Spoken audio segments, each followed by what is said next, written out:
Bien, nous sommes le 15 février 2026 et nous souhaitons la bienvenue à ceux qui nous suivent à distance. Nous nous réjouissons d'être ensemble, euh, même si ce n'est pas nécessairement le meilleur moyen.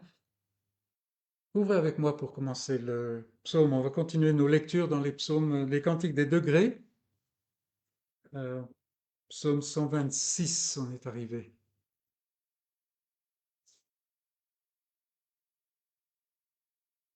Psaume 126. Donc on rappelle, c'est la série des psaumes, des cantiques qui étaient psalmodiés lors de la venue des Israélites jusqu'au temple pour la fête annuelle. Et là, on est déjà au psaume 126. Cantique des degrés. Quand l'Éternel ramena les captifs de Sion, nous étions comme ceux qui font un rêve. Alors notre bouche était remplie de cris de joie et notre langue de chants d'allégresse. Alors on disait parmi les nations, l'Éternel a fait pour eux de grandes choses. L'Éternel a fait pour nous de grandes choses. Nous sommes dans la joie. L'Éternel ramène nos captifs, comme des ruisseaux dans le midi. Ceux qui sèment avec larmes moissonneront avec chants d'allégresse. Celui qui marche en pleurant quand il porte la semence revient avec allégresse quand il porte ses gerbes.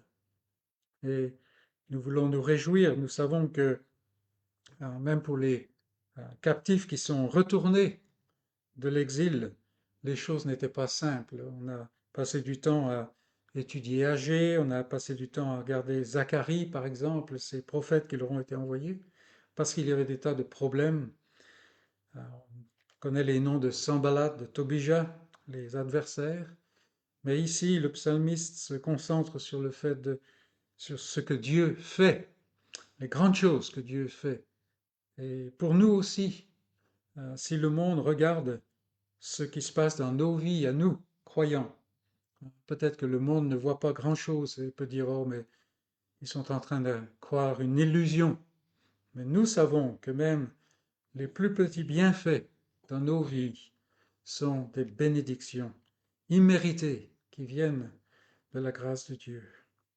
Et c'est pour cela que nous voulons nous réjouir. Peut-être prenons ces psaumes comme motivation pour nous réjouir. Je trouve que parmi les croyants, les vrais croyants, il n'y a pas beaucoup de joie aujourd'hui. Peut-être qu'on regarde un peu trop au monde. Venons devant le Seigneur, prions. Seigneur notre Dieu, quand nous nous arrêtons et que nous détournons les regards de ce monde, de ce pauvre monde avec tellement de paillettes mais tellement d'illusions, quand nous tournons les regards, Seigneur, pour les fixer sur toi, sur ce que tu as fait en Jésus-Christ, alors nous sommes remplis de joie. Lors même, Seigneur, que nous pouvons être alourdis par l'affliction, par la maladie, par toutes sortes de choses, Seigneur, nos cœurs sont dans la joie, parce que nous savons que c'est la délivrance qui est venue en Jésus-Christ. Les apparences étaient trompeuses, il s'est élevé comme un rejeton, comme quelque chose de rien. Nous n'avons pas porté les regards sur lui, il ne semblait rien. Et pourtant, c'était Dieu avec nous, Emmanuel. C'était le, le centre du ciel, celui que ton cœur aime, qui était venu. Et quand nous le voyons sur la croix, et même tous ces disciples qui se sont enfuis ou qui se tiennent à distance, Seigneur, qu'est-ce qui peut venir de cela? Et pourtant aujourd'hui, la connaissance de ta grâce couvre la terre. Nous te louons, Seigneur, et nous nous réjouissons pour tous les bienfaits que nous pouvons obtenir en Jésus-Christ, qui sont à nous. Et nous te demandons, Seigneur, que dans ces moments, nous puissions communier avec toi en Jésus-Christ. Que nous puissions voir, euh, le voir dépeint à grands traits, avec clarté, Seigneur, celui qui a été immolé, afin que nous soyons délivrés de la condamnation. Sois béni, ô notre Dieu, pour Jésus-Christ. Amen. Et notre premier cantique est le numéro 13. Combattre des mains. Toujours le sujet de la joie, la vraie joie qui n'est pas nécessairement bouillonnante d'apparence, mais qui est véritable et qui traverse tous les hivers. Combattre des mains que tous les humains, en cet heureux jour, viennent tour à tour d'un chant solennel. Louer l'Éternel. Numéro 13.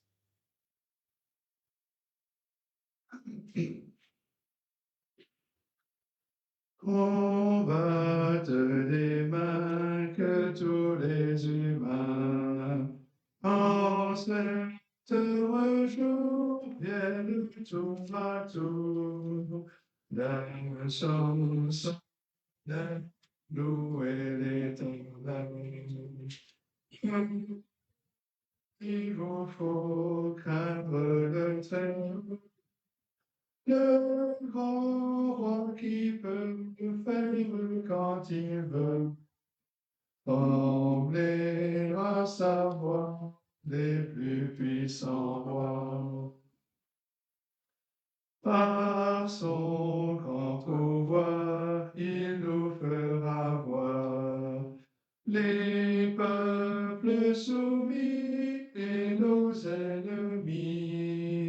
Par lui châtiés seront sous nos pieds. Ce maître si doux a choisi pour nous la meilleure part, et sous son regard, il triomphe à jamais. Peuple, le voici qui se montre ici, que pour l'adorer, que pour l'adorer, on aille au-devant du grand Dieu vivant. Chantez donc, chantez toutes ses bontés, d'un cœur plein de foi, chantez notre roi, le vrai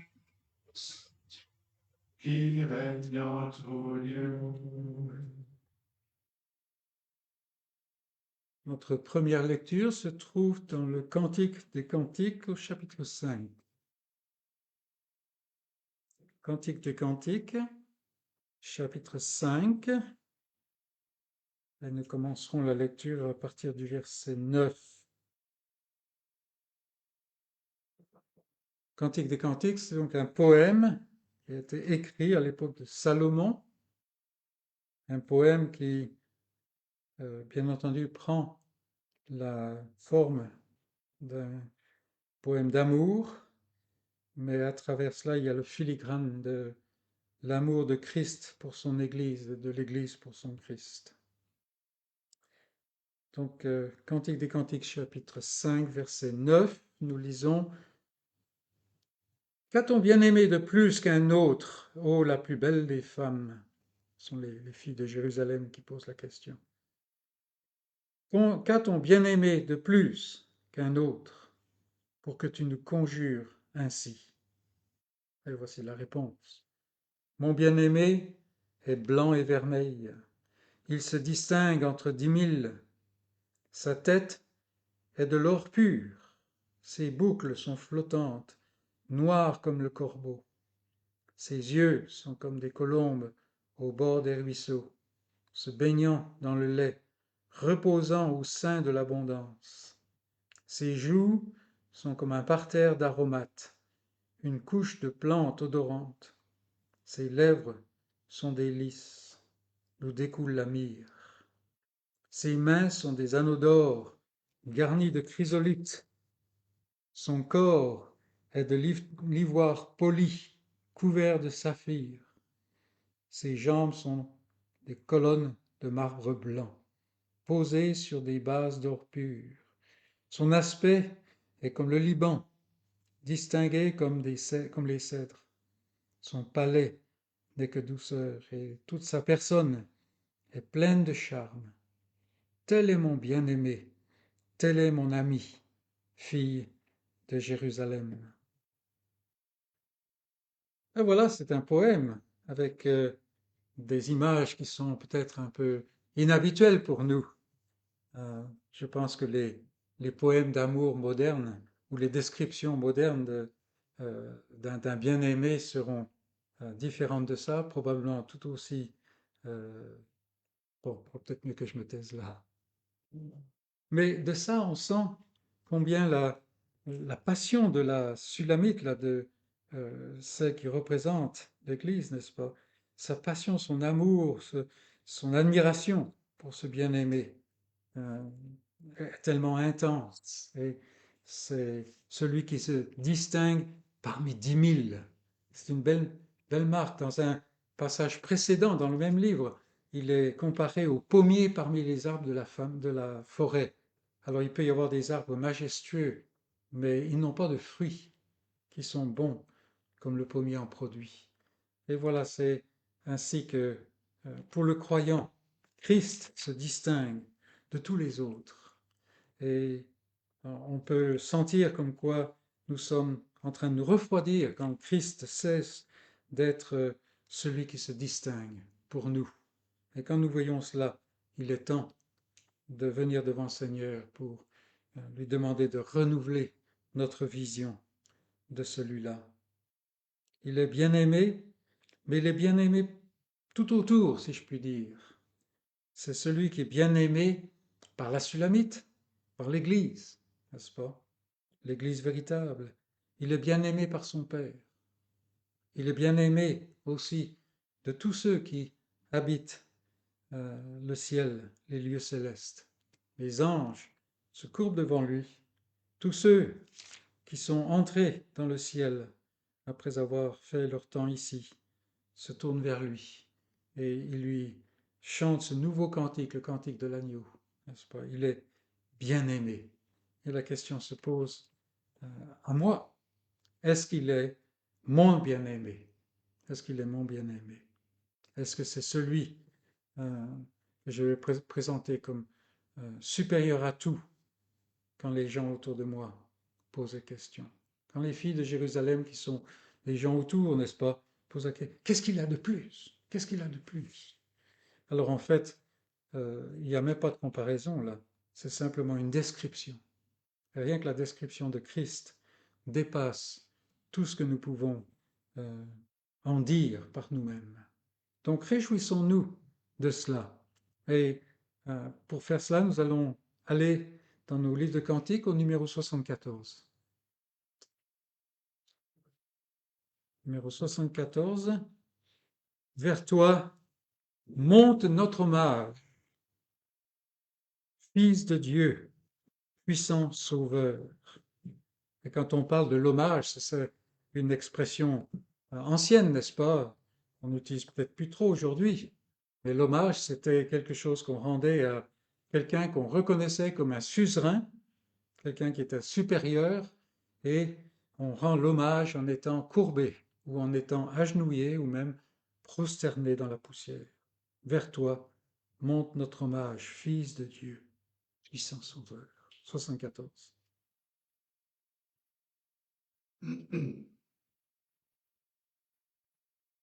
Vers toi monte notre hommage, Fils de Dieu, puissant Sauveur, qui devint d'argent le refuge du pécheur.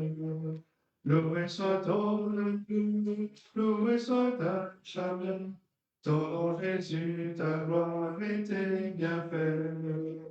Loué soit ton amour, loué soit ta charme, ton nom, ta gloire et tes bienfaits. De toi vient la délivrance, tu payas notre rançon.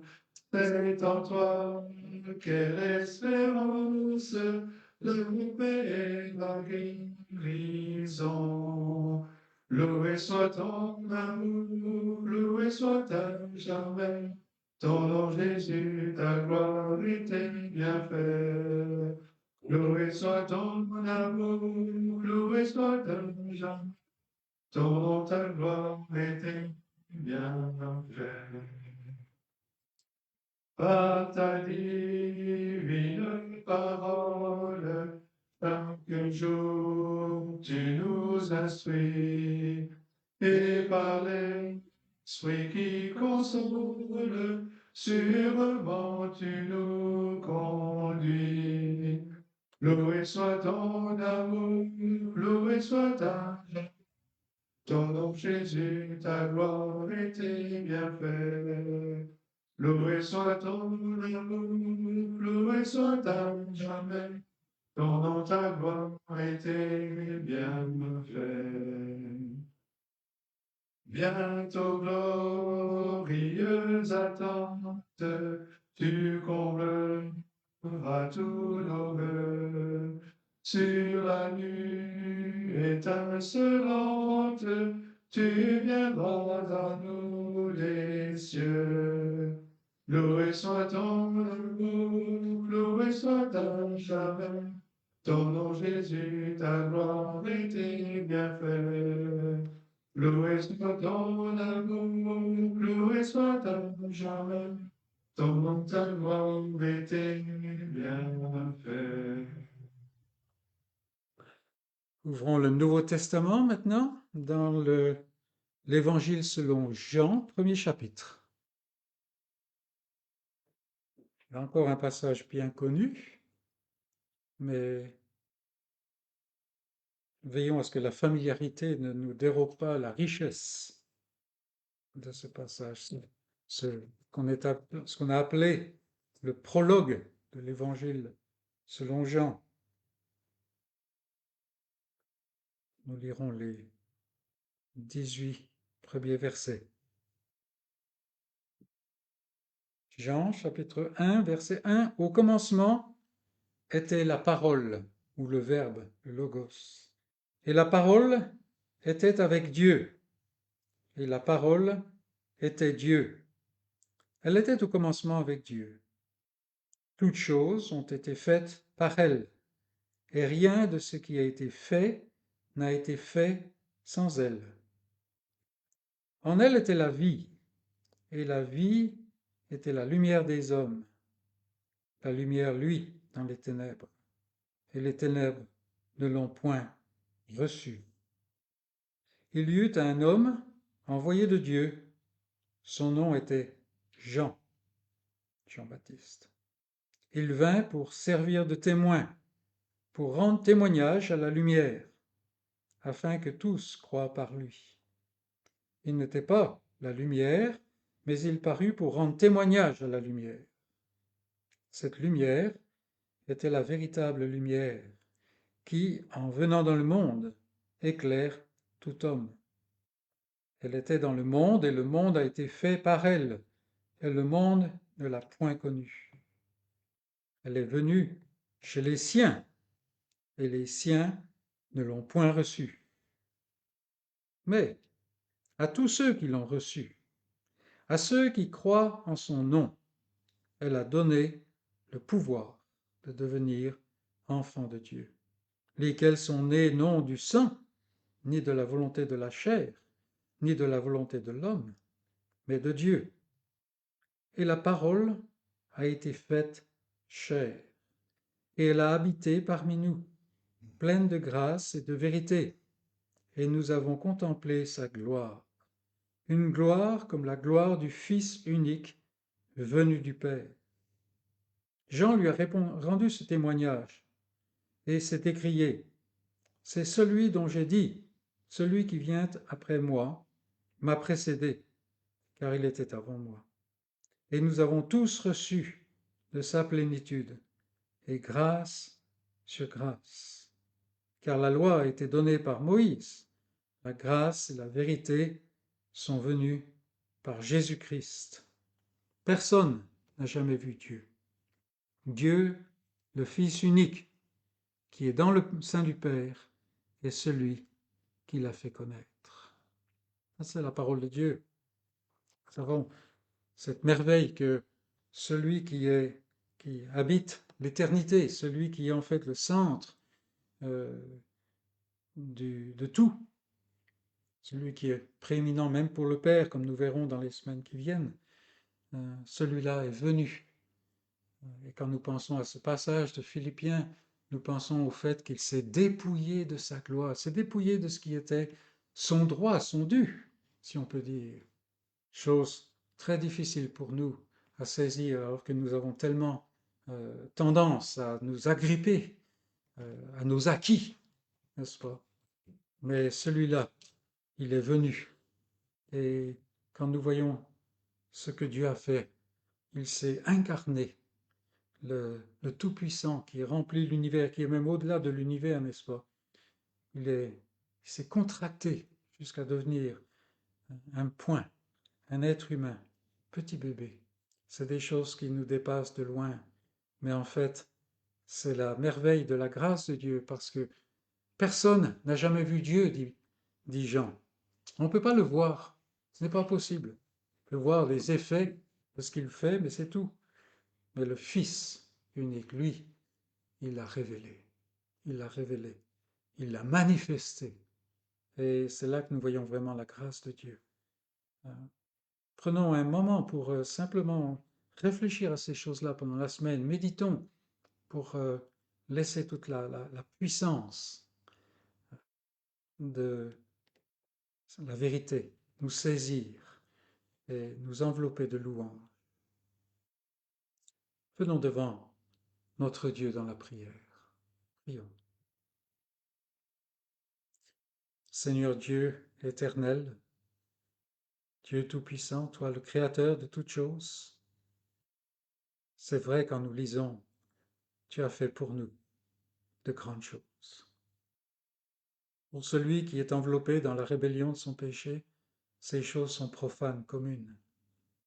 Mais dans ta grâce, tu nous as ouvert les yeux, tu nous as donné le pouvoir de devenir enfants, tes enfants, ceux que tu peux prendre dans ta famille.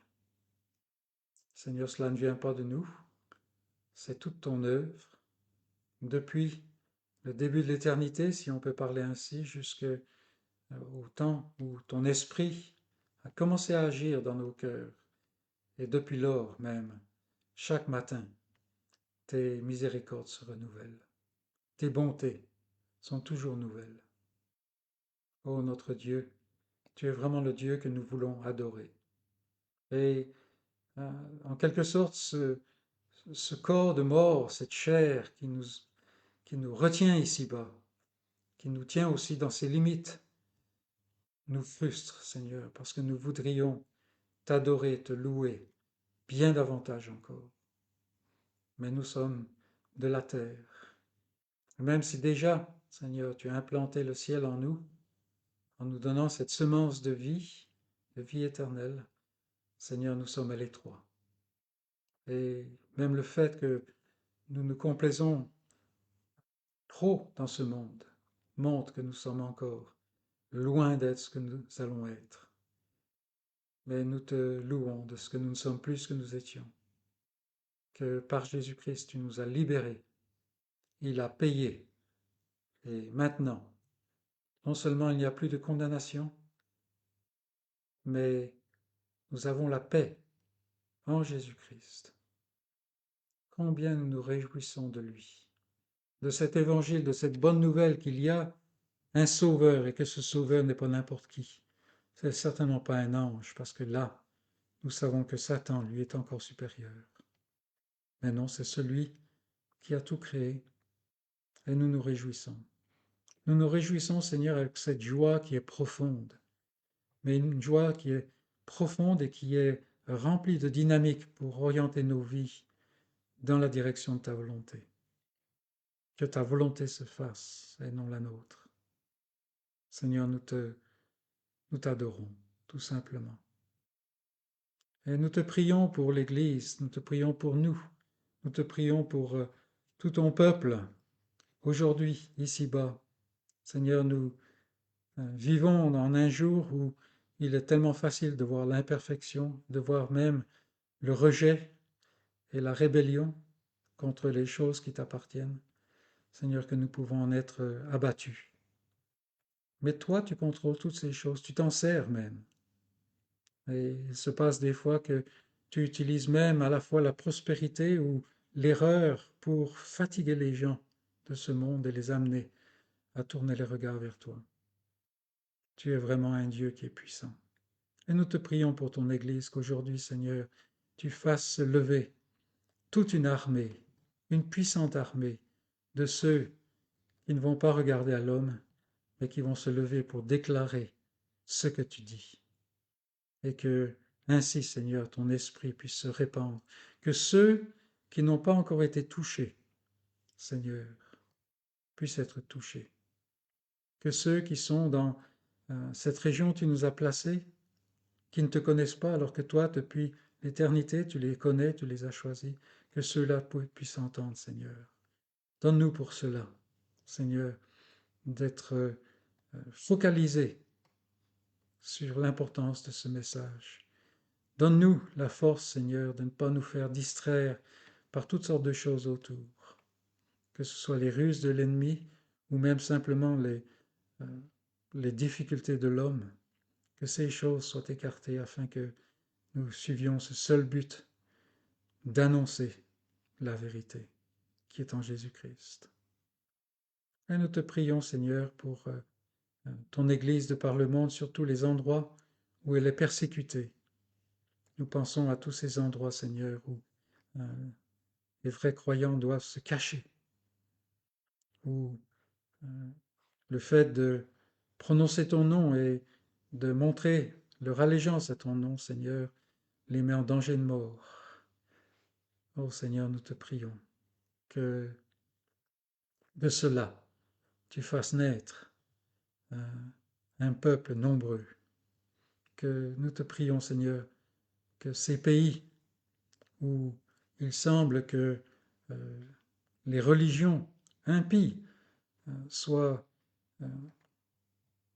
sur le devant de la scène et occupent tout le terrain, que ces pays puissent encore une fois, Seigneur, être remplis de ta connaissance. Tu l'as déjà fait.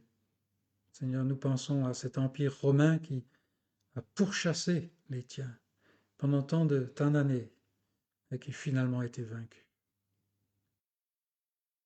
Et ce qui nous a donné, Seigneur, une liberté. Nous pensons à tous ces moments dans l'histoire, Seigneur, où, alors que les ténèbres remplissaient la terre, toi, tu as fait surgir cette lumière, et cette lumière a vaincu les ténèbres. Et aujourd'hui, un jour où nous voyons les ténèbres revenir à grande vitesse, Seigneur, nous te prions, fais briller ta lumière, la lumière de ton Christ, afin que les ténèbres reculent. Sois avec ceux, Seigneur, qui sont avec nous d'ordinaire, bénis-les là où ils sont, et qu'ils soient une bénédiction pour ceux avec qui ils sont. Seigneur, tu nous as bénis en nous donnant de pouvoir nous assembler, en ayant cette vision d'être la représentation de ton corps localement. Et nous te prions d'ajouter à notre nombre. Nous te prions, Seigneur, de donner des enseignants à ton Église, de ceux qui vont la conduire dans l'Évangile de Christ. Quant à nous ici, Seigneur, nous allons ouvrir ta parole, encore une fois, et garde-nous, Seigneur, de la familiarité que nous pourrions avoir avec ta parole. Nous pouvons rendre témoignage que de nombreuses fois, Seigneur, nous avons lu un passage que nous avons lu peut-être des centaines de fois, et voilà que soudain, ton esprit a braqué son projecteur et on a vu ce passage complètement différemment. Seigneur, te demandons que tu fasses cela ce matin, parmi nous ici, mais aussi tous ceux qui entendent, et même par la suite, Seigneur. Et donne-nous, Seigneur, de saisir cette lumière et de pouvoir la propager par nos paroles, par nos vies, par tout, Seigneur, ce que tu nous donnes à faire devant les autres. Et va au-devant de nous en préparant les cœurs, afin, Seigneur, que la connaissance de ta gloire, la connaissance de ton nom remplisse la terre, comme l'eau couvre le fond des mers. Sois béni, notre Dieu, et reçois notre louange en Jésus-Christ. Amen. Donc avant le message, nous allons chanter un cantique, le numéro 166. Mon Sauveur m'aime. N'oublions pas que si la foi chrétienne fait écartèle en quelque sorte nos capacités intellectuelles, ce n'est pas simplement de l'intelligence, c'est une relation. Mon Sauveur m'aime. Quel ferme appui pour ma foi. 166.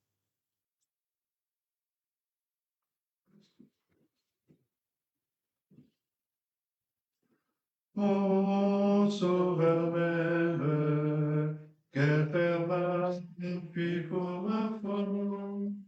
L'amour suprême descend vers moi.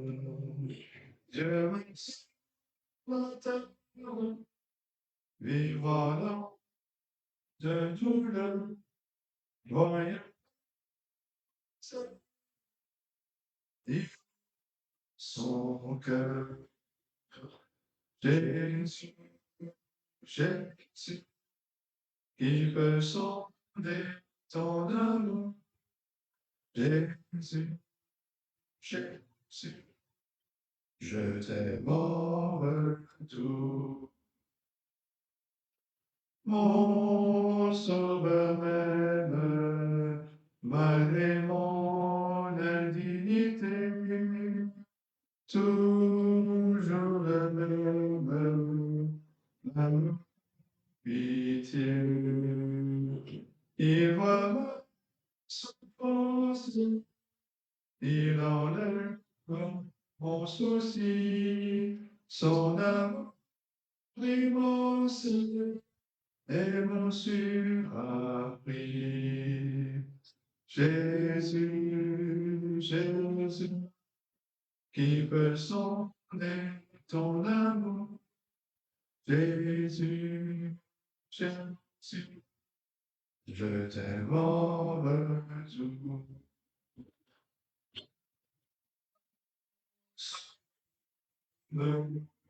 Comme un fils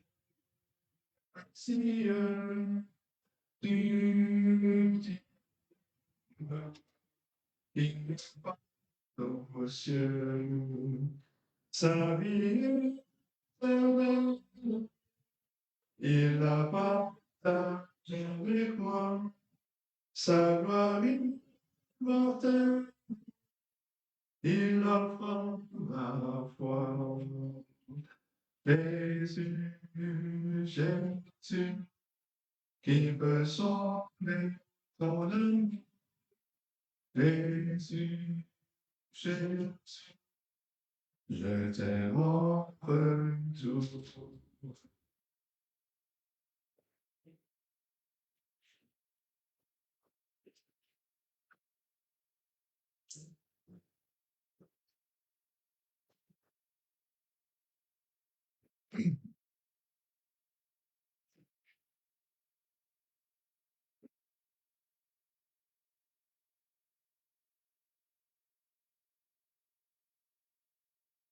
Bien. Je vous invite à ouvrir la parole de Dieu dans la lettre de Paul aux Colossiens, chapitre 1er.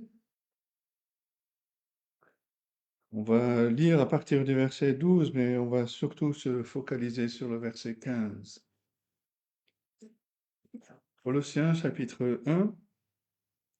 Prenons la lecture à partir du verset 12. Voici donc la parole de Dieu. Rendez grâce au Père qui vous a rendu capable d'avoir part à l'héritage des saints dans la lumière.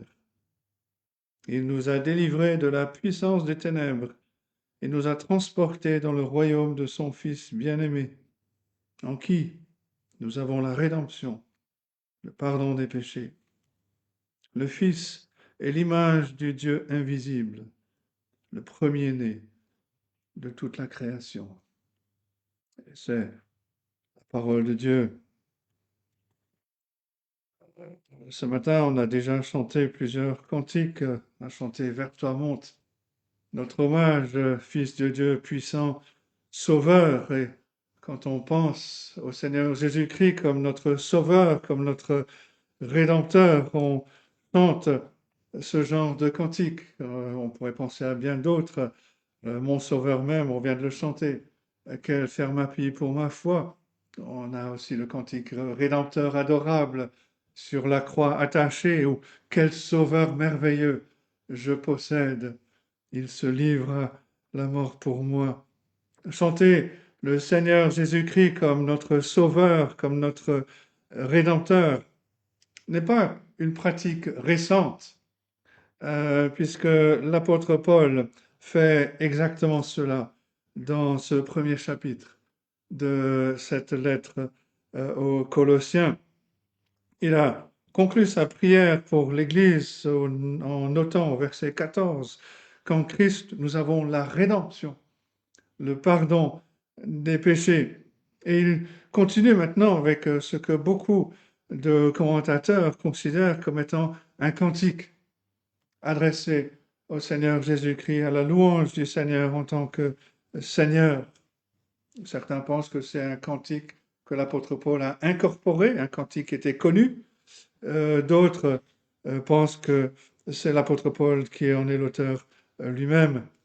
Mais le fait qu'il incorpore cette forme poétique, cette forme d'une forme différente, vient confirmer l'importance de ce qu'il veut dire. Un commentateur dit ceci, il dit « Quelqu'un qui écrit de cette manière veut que ses lecteurs s'arrêtent et qu'ils réfléchissent. » Et c'est le contenu du cantique, ce n'est pas la forme, mais c'est le contenu qui lui confère, comme un autre commentateur lui dit, la capacité de submerger l'esprit le plus éminent spécialiste de la Bible, tout en touchant le cœur du croyant le plus simple.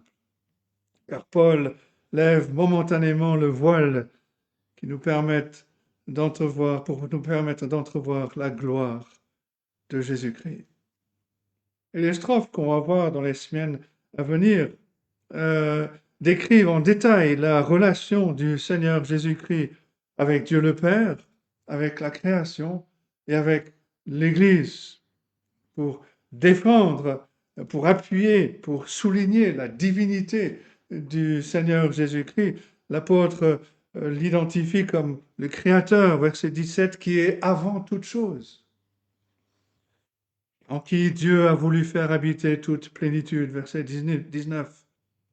Et de plus, quand on se rappelle que le mot Christ traduit le mot hébreu Messie, qui veut dire celui qui est oint, Paul met en évidence le Seigneur Jésus dans ses trois fonctions pour lesquelles il a été oint, prophète, roi et sacrificateur. Et en réponse à l'hérésie, à l'erreur qui a vu le jour, qui a commencé à infiltrer, à exister dans cette région et à Colosse en particulier, dans sa dévalorisation du Messie comme une simple émanation qui serait semi-divine, l'apôtre Paul déclare de manière très audacieuse, très claire, que le Fils de Dieu est le Seigneur. Il est le Seigneur universel. Et cela justifie l'insistance des réformateurs pour le Christ seul comme le seul médiateur, le seul sauveur, le seul intermédiaire entre Dieu et l'homme. Un commentateur écrit ceci, l'apôtre Paul présente cette excellente description personnelle du Seigneur Jésus-Christ afin de montrer plus clairement et avec quelle assurance nous pouvons placer tous nos espoirs de salut dans un tel Rédempteur, que toutes les autres méthodes de salut imposées par les séducteurs doivent être rejetées comme des fables, comme des choses qui n'ont pas de contenu.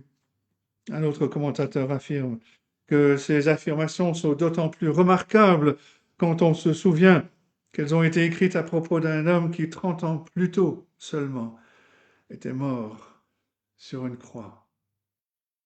Et cette observation nous montre que dès le début, dès les premiers temps du christianisme, les personnes qui se rassemblaient au nom du Seigneur Jésus-Christ le reconnaissaient et le comptaient sur lui comme le Fils unique de Dieu, engendré, non pas créé.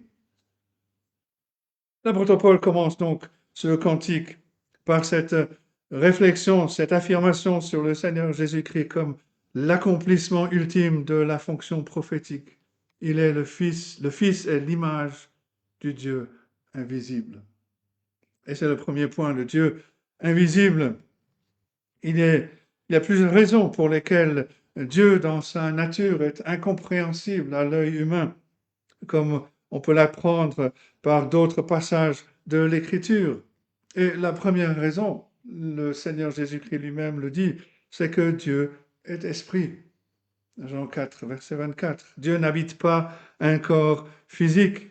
Il est, selon les termes de la confession de foi, un esprit très pur, invisible, incorporel.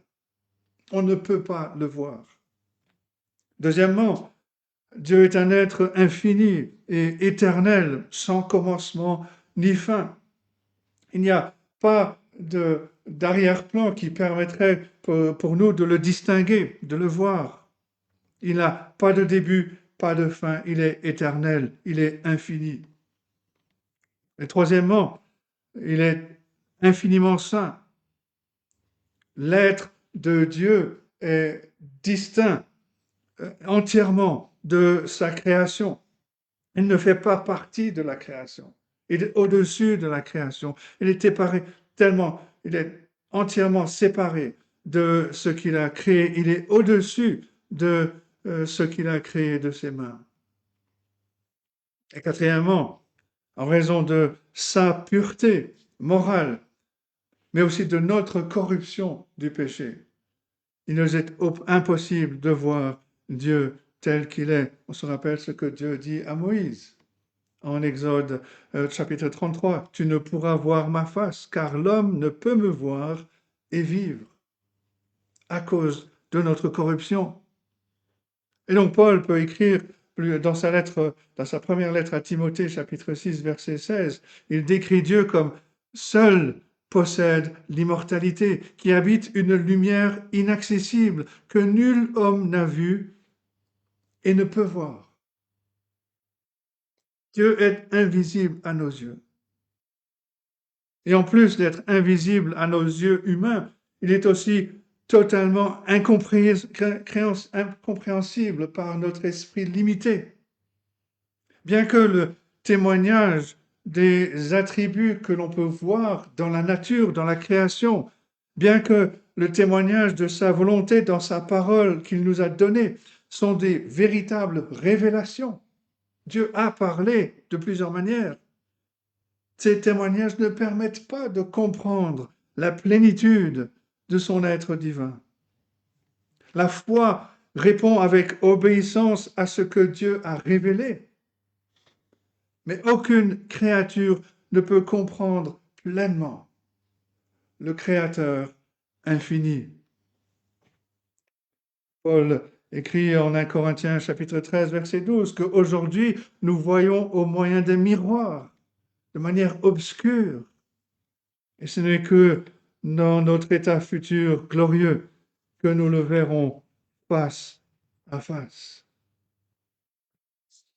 Il est probable que l'apôtre Paul parle ici du Dieu invisible pour s'opposer aux faux enseignants qui étaient à Colosse, qui essayaient de tracer un chemin mystique vers Dieu. Ces efforts impliquaient l'abstinence physique, l'abstinence de certains aliments, des choses ésotériques pour des connaissances, arriver à un niveau de connaissance secret. Mais ces choses sont vaines. La folie de l'hérésie de Colosse est d'autant plus grande que les croyants à qui l'apôtre Paul s'adresse avaient déjà reçu le Seigneur Jésus-Christ par la foi. Celui qui est le Fils, qui est l'image du Dieu invisible. Et l'apôtre Paul insiste sur ce fait que la seule façon de voir le Dieu invisible, c'est d'avoir une foi personnelle en Jésus-Christ. C'est par Jésus-Christ. L'enseignement de Paul selon lequel le Seigneur Jésus-Christ est l'image de Dieu concorde bien sûr avec ce passage qu'on a lu en Jean chapitre 1. L'apôtre Jean qui écrit au verset 18 de son évangile chapitre 1, « Personne n'a jamais vu Dieu. Dieu le Fils unique qui est dans le sein du Père est celui qui l'a fait connaître. » C'est lui qui l'a fait connaître. Une idée similaire se retrouve au début de la lettre aux Hébreux. La lettre aux Hébreux, chapitre 1, après avoir autrefois à plusieurs reprises et de plusieurs manières parlé à nos pères par les prophètes, Dieu, dans ces derniers temps, nous a parlé par le Fils. Dieu avait révélé beaucoup de facettes de la vérité par différents messagers, par les prophètes. Mais il s'est pleinement révélé dans la personne et l'œuvre du Seigneur Jésus-Christ. Dieu est invisible. Et quand Paul parle du Seigneur Jésus-Christ comme l'image du Dieu invisible, il utilise un mot grec pour évoquer une ressemblance entre deux objets. Le mot grec, c'est le mot eikon, qui nous donne ce mot français icône, qui désigne une image qui représente une personne ou une chose. Et c'est le deuxième point, le Seigneur Jésus-Christ, l'image de Dieu. Aujourd'hui, on place des photos de nos amis ou des membres de nos familles pour garder leur image à l'esprit. Et Paul affirme que la véritable image de Dieu se trouve dans la personne de Jésus-Christ. Et l'utilisation de ce mot icône par l'apôtre Paul fait référence au Seigneur Jésus-Christ non seulement comme une ressemblance, mais aussi comme une manifestation de l'être de Dieu. De sorte que le Seigneur Jésus-Christ est plus qu'une simple image physique de Dieu. Le Christ, nous dit un commentateur, est l'image de Dieu dans le sens où la nature et l'être de Dieu sont parfaitement révélés en lui, y compris sa personnalité, son attitude, son caractère saint, ses actions pleines de miséricorde. Toujours dans la lettre aux Hébreux, chapitre 1, verset 3, l'auteur nous dit « Le Fils est le reflet de la gloire du Père. Il est l'empreinte de sa personne. » Un terme qui peut désigner ce type d'image qui représentait César sur les pièces de monnaie. Mais la différence, c'est que si les pièces représentaient l'apparence physique de l'empereur, du souverain, le Seigneur Jésus-Christ reflète parfaitement la plénitude de la divinité, pas simplement l'apparence. Il y a 4 choses pour comprendre le Seigneur Jésus-Christ comme l'image du Dieu invisible. D'abord, on considère le Fils de Dieu dans son être éternel, divin. L'apôtre Jean, a mis cela très clairement au début de son évangile, chapitre 1, verset 1. Au commencement était la parole était avec Dieu, et la parole était Dieu. Hébreux 1, verset 3, ce verset qu'on a déjà cité, l'auteur souligne la ressemblance éternelle, que le Fils est le reflet de la gloire de Dieu. Dans son institut de la religion chrétienne, Jean Calvin écrit ceci, il dit, nous concluons des paroles de l'apôtre que l'hypostase même qui reluit dans le Fils est aussi celle qui appartient au Père, c'est-à-dire ce que nous voyons en Jésus-Christ, le rayonnement de la gloire qui brille dans sa vie, cela nous révèle la même gloire qui est dans le Père. En tant que Fils éternel de Dieu, le Seigneur Jésus révèle le Père éternel. Deuxièmement, Paul surnomme le Seigneur Jésus l'image, icône de Dieu, pour souligner son unité, mais aussi son égalité avec le Père. Le commentateur dit, la véritable raison pour laquelle nous connaissons le Père dans le Fils est son unité en essence avec le Père. La nature divine du Seigneur Jésus-Christ soutient l'argument de l'apôtre Paul, selon lequel le Seigneur Jésus-Christ est tout à fait suffisant pour notre salut. Il n'est pas simplement une de ces nombreuses émanations ou médiateurs que veulent mettre en place les hérétiques, mais comme le Seigneur Jésus-Christ lui-même l'a insisté en Jean 10, verset 30, « Moi et le Père, nous sommes un. » Et troisièmement, alors que beaucoup d'experts limitent la signification de l'apôtre Paul à la relation éternelle de Jésus-Christ avec Dieu le Père, il n'est pas difficile de voir que l'apôtre Paul fait aussi référence à la révélation incarnée du Père par le Fils, par le Seigneur Jésus-Christ. Il est logique que lorsque Paul dit que le Seigneur Jésus est l'image du Dieu invisible, il veut dire que le Seigneur Jésus rend Dieu visible en prenant un corps humain. Le Seigneur Jésus-Christ lui-même l'a déclaré en Jean 14, verset 9, « Celui qui m'a vu a vu le Père. » Si le Seigneur Jésus était simplement venu sur terre en tant que messager, l'apôtre Paul ne l'aurait pas décrit comme l'image du Père. Et au contraire, le Père est venu à nous dans la chair de son Fils, afin qu'on puisse connaître celui qui ne peut pas être vu, afin que l'on soit réconcilié avec lui. Quand il s'agit de connaître Dieu, le Seigneur Jésus est comme la pierre de Rosette. Je ne sais pas si vous avez déjà entendu parler de cela. C'est une relique qui faisait partie d'un monument égyptien du IIe siècle avant Jésus-Christ, qui a été découvert par Napoléon en 1799 lors de la campagne du Nil. Et la valeur de cette pierre tient au fait qu'elle porte une inscription en 3 langues, dont les hiéroglyphes et le grec. Et grâce à la traduction grecque, on a pu comprendre la signification des hiéroglyphes. Les experts ont complètement approfondi leur connaissance, leur compréhension de la langue égyptienne antique. Cette langue qui était difficile, qui restait mystérieuse.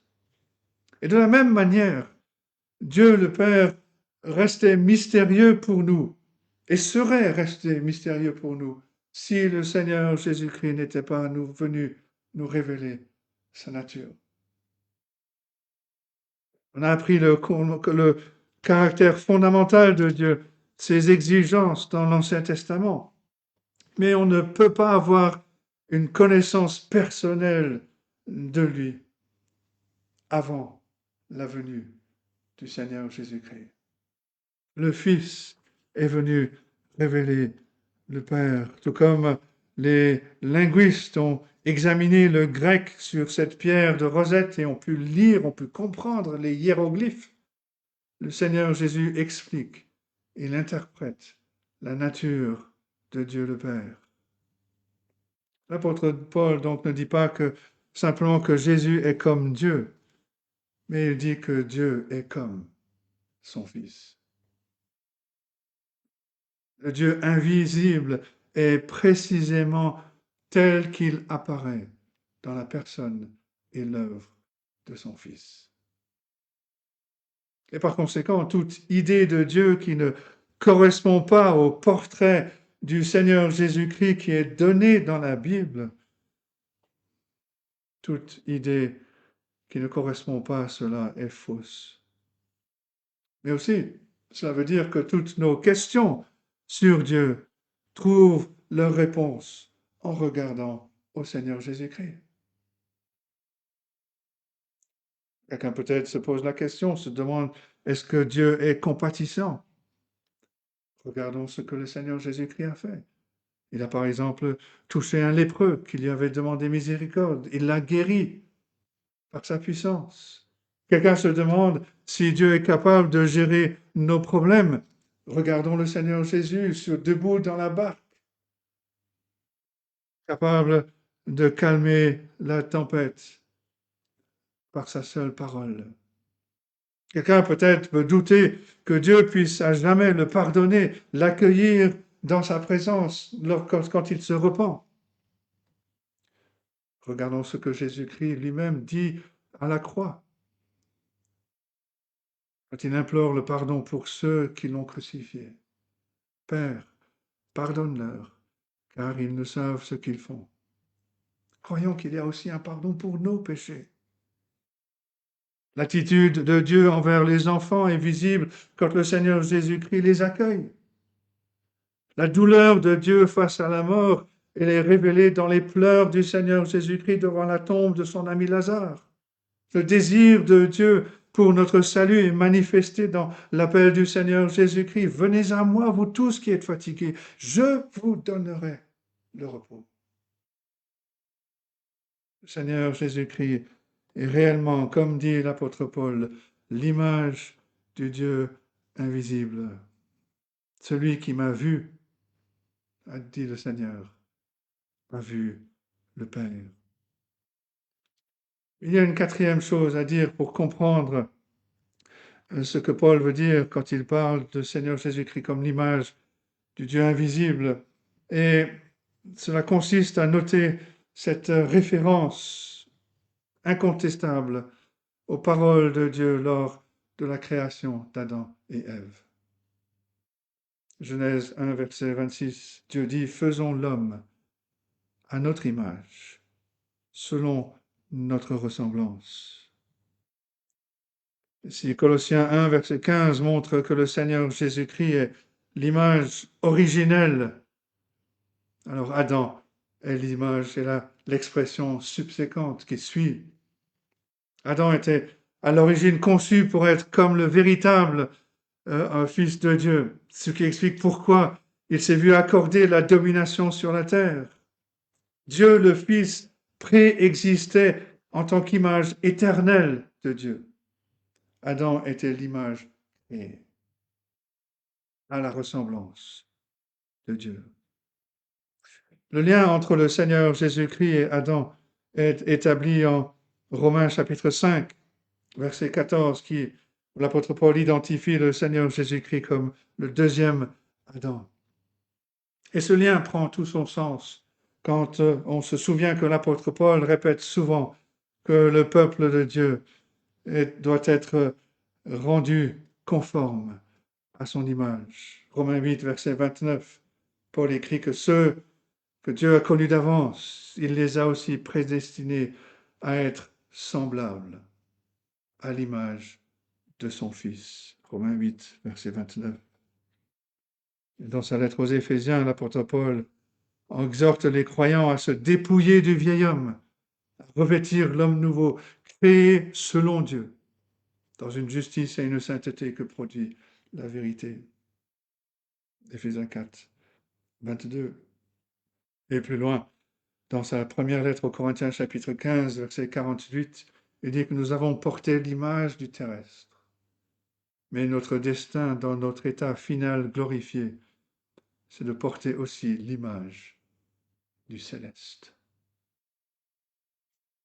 Cette ligne de pensée suggère que le Seigneur Jésus ne nous montre pas seulement qui est Dieu, mais il révèle aussi ce que cela signifie d'être authentiquement humain. Qu'est-ce qu'un être humain? Et par conséquent, les croyants sommes appelés à chercher à vivre en conformité à l'exemple que le Seigneur nous a laissé. Le Seigneur Jésus-Christ, nous dit un commentateur, est le modèle de Dieu pour toute la vie. Et à travers lui, Dieu restaurera une création brisée et déçue à son image. Lorsque on suit le Seigneur Jésus-Christ dans la foi, notre objectif n'est pas seulement d'être pardonné, d'être accepté au ciel, mais c'est aussi que le modèle original et merveilleux de Dieu, que Dieu a conçu pour la vie humaine, que ce modèle s'intègre de plus en plus dans notre expérience. Et après avoir commencé ce cantique en proclamant la relation exaltée du Seigneur Jésus-Christ avec Dieu le Père, l'apôtre poursuit, toujours verset 15, avec cette déclaration puissante concernant la relation du Seigneur Jésus avec le monde créé. Il est le premier-né de toute la création. C'est le troisième point. Le premier-né de toute la création. Le Seigneur Jésus est l'image de Dieu invisible. Il est le premier-né. L'un des meilleurs moyens d'apprendre à connaître un homme est de rencontrer son fils. De plus, dans le monde antique, l'héritage d'un homme était transmis à son fils aîné. Et de même, non seulement Dieu est connu à travers son Fils unique, mais son honneur, son héritage, son règne sont aussi confiés à son Fils.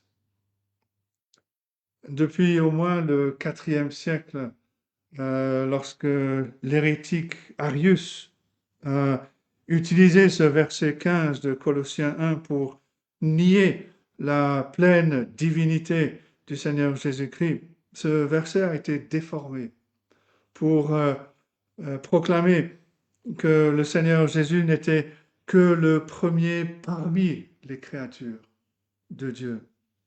Arius disait que bien qu'il soit certes exalté parmi les créatures, celui qui était le plus proche de Dieu, l'apôtre Paul le décrit ici comme faisant partie de la création et donc il n'est pas éternellement divin. Aujourd'hui, vous avez sans doute rencontré cette erreur avec les témoins de Jéhovah, qui reprennent cette hérésie arienne qui a pourtant été condamnée par l'Église primitive. Et ces hérétiques croient que le Seigneur Jésus-Christ est un être créé et non pas le Créateur. Si une lecture superficielle du verset 15 pourrait laisser éventuellement la place à une telle vision, le contexte non seulement exclut que le Seigneur Jésus-Christ soit le premier parmi les créatures, mais il exige aussi une distinction très nette entre le Seigneur Jésus-Christ et la création. Non seulement l'existence éternelle de Jésus-Christ avant la création est imposée par cette désignation d'image de Dieu, mais le verset 17 affirme très clairement qu'il est avant toute chose. Et puis le verset 16 ajoute que toutes choses ont été créées par lui et pour lui. Si le Seigneur Jésus-Christ est avant toute chose, s'il les a créées, alors il ne fait pas et il ne peut pas faire partie de la création. Il est avant cela. Et de plus, la vision arienne interprète très mal le sens biblique du terme premier-né, qui définit la relation du Seigneur Jésus-Christ avec la création. Les règles de succession de l'Ancien Testament prévoyaient une double part pour le premier-né. Et l'apôtre Paul a ce contexte culturel à l'esprit quand il désigne le Seigneur Jésus-Christ comme le bénéficiaire de l'héritage de Dieu. L'auteur de la lettre aux Hébreux dit la même chose. Il décrit le Fils comme l'héritier de toutes choses. Un commentateur explique, il dit, l'ordre créé existe pour le Seigneur Jésus-Christ. Un jour, l'héritier entrera visiblement en possession de son héritage devant un monde qui l'observe. En ce grand jour, lorsque la gloire du Christ apparaîtra de manière manifeste, l'Église partagera son héritage et sa gloire. Mais de plus, le premier-né prenait non seulement l'héritage, mais aussi l'autorité du Père. Un commentateur explique qu'en tant que premier-né, le Seigneur Jésus-Christ est le représentant, l'héritier de son Père. Il s'est vu confier la gestion de la maison divine, c'est-à-dire de toute la création. Il est donc le Seigneur de toute la création de Dieu. Et ce terme donc de premier-né proclame la seigneurie universelle de Jésus-Christ. Il est le Seigneur sur toute la création. Et en tant que Seigneur, il est souverain, il a le droit, il a la prérogative du premier-né sur toute créature. Mais on peut aller plus loin et voir comment la parole de Dieu utilise ce terme de premier-né dans le livre des psaumes, le psaume 89, verset 28, où Dieu dit au sujet de David, « Et moi, je ferai de lui le premier-né, le plus élevé des rois de la terre. » On sait très bien que David n'était pas biologiquement le premier-né de son père Jessé. Mais Dieu lui a accordé en tant que type, en tant que modèle de Christ, la prééminence et l'autorité. De même, dans Exode chapitre 4, verset 22, le Seigneur déclare « Israël est mon fils, mon premier-né ». Et il fait cela pour décrire l'honneur qui est accordé à cette nation unique en tant que peuple de l'Alliance. C'est à travers Israël, puis plus tard à travers l'Église, que la volonté de sauver, de salut de Dieu s'accomplirait dans le monde. Dans sa lettre aux Hébreux, l'auteur nous dit au chapitre 12, verset 23, il fait référence à l'Église comme l'assemblée des premiers-nés. Et il confère ce statut élevé à tous ceux qui croient en Christ par la foi. Chaque croyant, tous les croyants ensemble, reçoivent de Jésus-Christ les prérogatives qui sont attribuées au Fils premier-né, y compris l'autorité de porter son nom, l'autorité de répandre son évangile. L'apôtre Paul a déjà précisé une implication du statut des croyants en tant que fils premier-né dans le Fils éternel Jésus-Christ, puisque nous sommes désormais qualifiés, comme il le dit au verset 12, pour prendre part à l'héritage des saints. Il en tire la conclusion ou la conséquence. Il nous exhorte à marcher d'une manière digne du Seigneur. Oui, nous avons de la gratitude d'avoir un Seigneur, le Seigneur Jésus-Christ, comme le véritable premier-né sur toute la création. Et en suivant ses traces, on ne doit pas suivre l'exemple du monde dans notre façon de penser, dans notre façon d'agir, mais suivre, être un exemple, vivre une vie pleine de grâce, de vérité, perpétuant l'image de l'amour de Dieu. On ne peut pas s'accommoder des enseignements du monde, on ne peut pas imiter les modes, les folies du monde. Mais on doit se tourner vers le Seigneur Jésus-Christ et lui seul. C'est lui qui nous montre ce que Dieu désire. On doit le suivre dans notre manière de vivre, en puisant les ressources dans le royaume céleste. en rendant témoignage à la vérité de l'Évangile, de ce salut qu'il nous a accordé, qu'il a accompli, en rendant témoignage devant toute la création. Alors, que dire pour terminer? Comment exalter le Seigneur Jésus-Christ? Un commentateur nous raconte une histoire qui se passe en 1893, où la ville de Chicago a organisé l'exposition universelle, et qui a attiré apparemment plus de 27 millions de personnes. Et cette exposition universelle comprenait le Parlement mondial des religions, qui réunissait des représentants de toutes les religions du monde qui étaient venus pour partager leurs convictions et pour peut-être développer une nouvelle foi mondiale unique. Et cette ville de Chicago était la ville où se trouvait un évangéliste et qui a vu dans cet événement majeur une opportunité. Et pour contrer ce Parlement mondial des religions, cet évangéliste a loué un chapiteau de cirque, dans lequel il a prêché la parole de Dieu. Et les amis de cet évangéliste le poussaient pour qu'il se concentre à dénoncer de manière précise les erreurs des religions qui étaient présentes.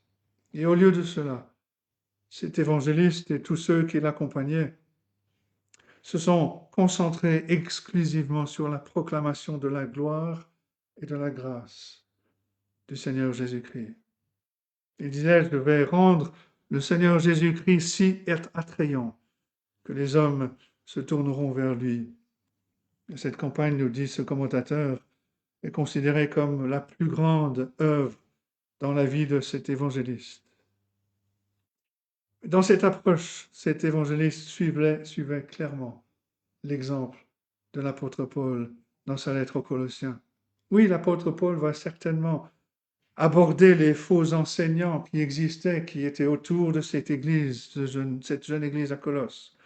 Mais son approche principale est d'exalter le Seigneur Jésus-Christ. Comme il le fait ici, l'image du Dieu invisible, le premier-né de toute la création.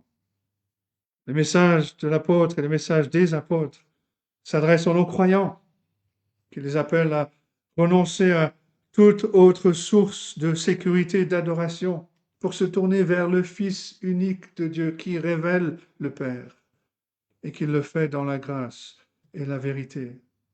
Mais ce message s'applique aussi à ceux qui connaissent le Seigneur Jésus-Christ, qui croient en lui. En voyant sa supériorité sur toute chose, comment peut-on le reléguer à la superficie de notre vie? Surtout quand il s'agit de notre salut. Le message de l'apôtre Paul au sujet du Seigneur Jésus nous appelle à faire confiance à lui et à lui seul. À ne pas chercher notre réconfort ou notre salut en d'autres choses, parce que le Seigneur Jésus-Christ est tout à fait suffisant pour répondre à tous nos besoins. On n'a pas besoin d'un autre sauveur, qui de toute façon serait incapable de faire quoi que ce soit.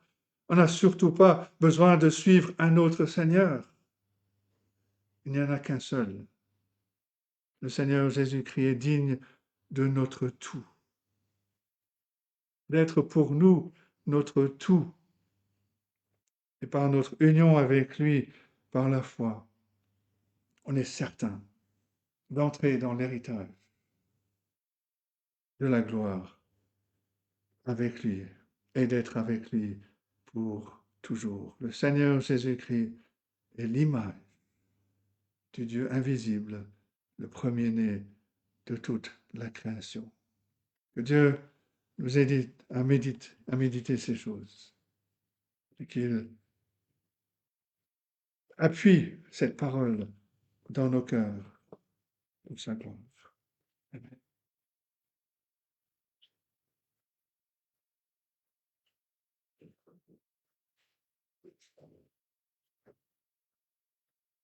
Merci pour ce message, Philippe.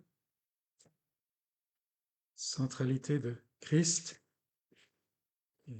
continuer à voir les semaines à venir. Il y a des années, j'avais étudié la lettre aux Colossiens pour des messages déjà. Et ce qui m'avait frappé, c'est que si on se base seulement sur cette lettre, on voit dans l'hérésie de Colosse, comme on l'appelle, on voit des traits du gnosticisme qui va fleurir plus tard, mais l'hérésie elle-même est plus composite que ça. Mais on n'arrive rien à détecter, on ne peut pas comprendre cette hérésie simplement à partir de la lettre aux Colossiens. Par contre, on a une vue tellement claire de Jésus-Christ. Et c'est ça, là. Peut-être ça peut nous aider pour notre présentation de la foi chrétienne. Pour terminer, nous allons chanter au numéro 55. Dieu lui-même au mystère, descendant sur la terre, a voulu se vêtir de notre infirmité,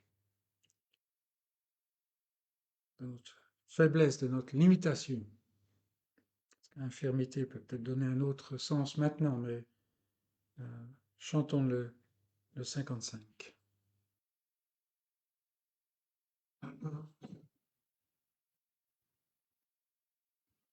Dieu lui-même au mystère, descendant sur la terre, a voulu se vêtir de notre infirmité, chétif et misérable, il met dans une état, nous dirons son nom dans l'éternité. Nous disons dans l'éternité. Sur une croix infâme, voyez-nous rendre l'âme de ses propres mots. Oh, l'iniquité, pour briser notre chaîne, il subit notre. Nous disons dans l'éternité. Nous disons dans l'éternité. Comme sauveur, il s'élève, il se lève, et sa précieuse terre, il est ressuscité, il nous ouvre la voie, il nous donne ses joies, nous dirons dans l'éternité.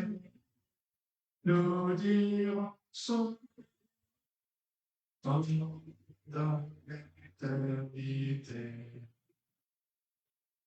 Rentrez dans la lumière, à nous gloire du Père, il conserve envers nous notre charité pour nous venir en aide. Sans cesse d'intercès, nous dirons son amour dans l'éternité. Nous dirons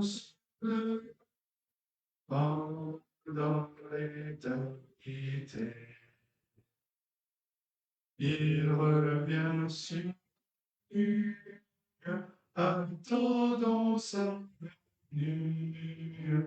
Bientôt il règne dans la sainte cité, partageons sa victoire, rayonnant de son gloire.